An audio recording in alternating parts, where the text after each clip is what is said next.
Mayong hapon mga kapatid. Kailan ka? Palataya ako si Wilma Yuyaw, taga Boron, Iligan City. Dako kay kong pasalamat inyong produkto ba dahil sa loob ng 2 years, grabe ang akong mga sakit. Ang mga doktor sa ako nag-decide na nga operahan ko kay na sakit sa heart, sa atay, sa kidney. Tapos sa ako ang baga may tubig.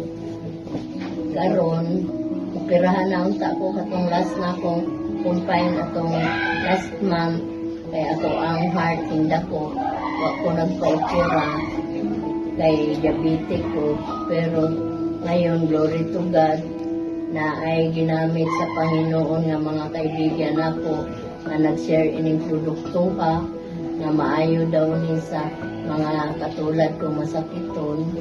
Nagpasalamat ko dako sa Ginoo kay hintay ko ini ilang product 1 week pa lang na kong inom.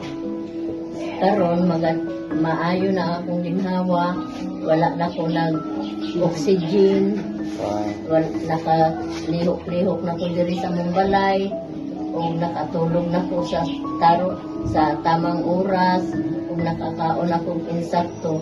Kaya kini nga product mo gigamit sa Ginoo nga para tanan akong sakit maulian ko. Kaya dako kay kong pasalamat na kining produkto ka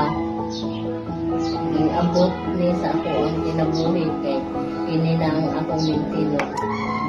Tod karon nga guminhawa pa ko kini na akong gawing maintenance. Kaya thank you Lord. Amen.